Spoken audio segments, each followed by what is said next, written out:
एक वस्तु का क्रय मूल्य 3600 है। उसे 15% के लाभ पर बेचा गया। यदि उस वस्तु को 8% की छूट पर बेचा जाए तो उसका अंकित मूल्य क्या होगा। तो यहाँ पर क्या है, हमको एक चीज समझनी है बस। कितनी? एक। और एक चीज क्या है, यदि आप उसको समझ गए तो इस टाइप के क्वेश्चन में आप कहीं मात नहीं खाओगे। क्या है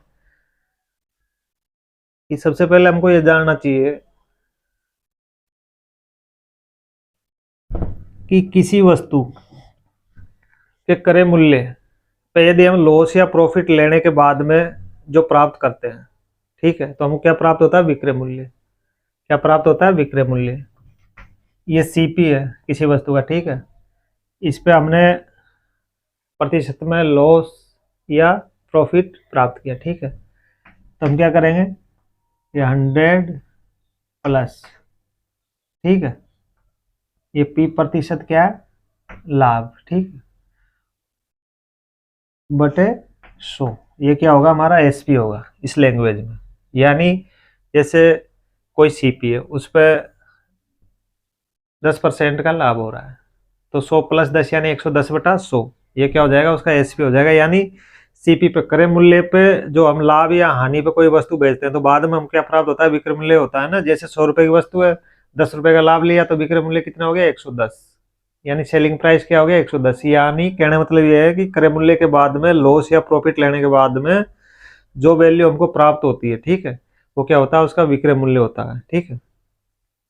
ये रही बात क्रय मूल्य से विक्रय मूल्य की कहानी। अब आता है एमपी, यानी मार्क्ड प्राइस, अंकित मूल्य, लेबल मूल्य, ठीक है, बाजारी मूल्य, खुदरा मूल्य, ठीक है।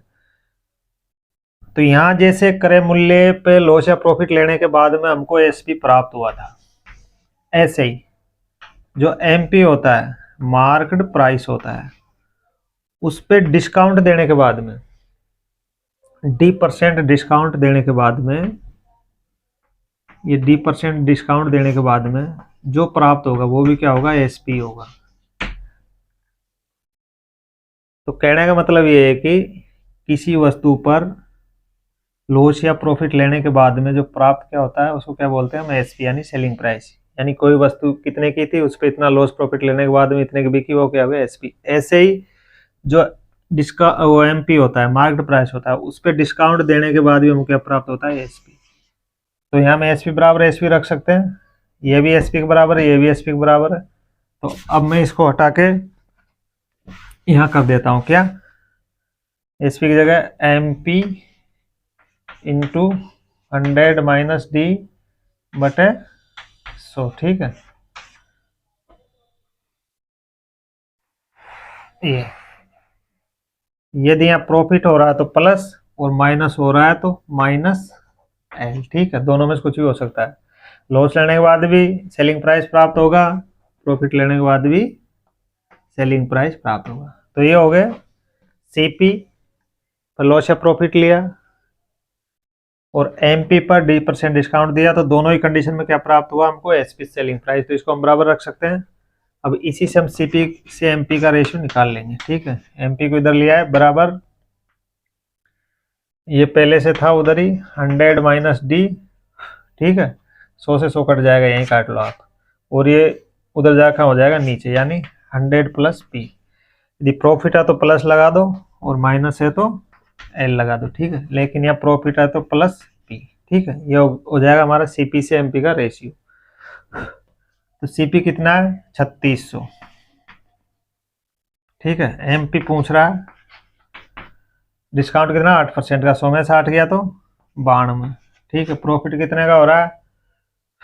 15% का, तो 100 में 15 जोड़ेंगे तो 115। यहीं से हम एमपी की वैल्यू निकाल लेंगे, ठीक है। 23 चौक 92, 23 पंजो 115, यानी 3600 को हम गुणा कर देंगे। एमपी बराबर 3600 गुणा 5/4, 4 नाम 36, 9 पंजो 45, यानी 4500 रुपये क्या था? उस वस्तु का क्या था? अंकित मूल्य। तो ये तो समझाने की बात है, इतना लिखना नहीं है, कुछ भी नहीं करना है, ठीक है। कुछ भी नहीं करना है। क्या करना है आपको? मैं आपको कॉन्सेप्ट समझा दिया कि किसी वस्तु पर लॉस और प्रॉफिट लेने के बाद क्या प्राप्त होता है हमको? Selling price. ऐसे ही किसी वस्तु पर अंकित मूल्य पर डिस्काउंट देने के बाद भी क्या प्राप्त होता है, सेलिंग प्राइस। तो सेलिंग प्राइस बराबर सेलिंग प्राइस, यानी वस्तु का सीपी, ये 3600 रुपये सीपी था, ठीक है। इस पर प्रॉफिट कितने ले रहे हैं, 15% का, तो इंटू 115/100, ठीक है, बराबर किसके बराबर है, ये एमपी हमको निकालना है। एमपी का कितने का डिस्काउंट दे रहे हैं, 8% का, यानी 92/100। 100 में से 8% माइनस किया, लॉस हो रहा है, 100 से 100 कट गया, वैसे इसी से एमपी की वैल्यू निकाल लेंगे। 23 पंजो 115, 23 चौक 92, 4 नाम 36, 9 पंजो 45। वैसे 2 सेकंड का क्वेश्चन है, ठीक है। बाकी ये मैंने इसके बराबर इसको कैसे रखा, वही बात मैंने आपको समझाई थी, क्योंकि ये सीपी है, सीपी पे ये परसेंटेज प्रॉफिट लिया, ठीक है, उसके बाद में क्या प्राप्त हुआ, एसपी, और ये एमपी है, एमपी पे डिस्काउंट दिया, उसके बाद में क्या प्राप्त हुआ, एसपी। इस वजह से मैंने इन दोनों क्या रख दिया, बराबर, ठीक है। तो ये बात यदि आप समझ गए क्या, विक्रय मूल्य के बाद में लॉस या प्रॉफिट लेने के बाद जो प्राप्त होता है वो क्या होता है, विक्रय मूल्य होता है। और अंकित मूल्य पर भी डिस्काउंट देने के बाद में जो हमको प्राप्त होता है वो भी क्या होता है, विक्रय मूल्य होता है। इसलिए विक्रय मूल्य बराबर विक्रय मूल्य, ठीक है। सीपी पर ये परसेंटेज प्रॉफिट लिया, ठीक है, बराबर परसेंटेज प्रॉफिट इंक्लूड करते हो, ठीक है। एमपी पर ये डिस्काउंट दिया, यानी एसपी बराबर एसपी। और इसी से हम यदि एमपी दिया हुआ है तो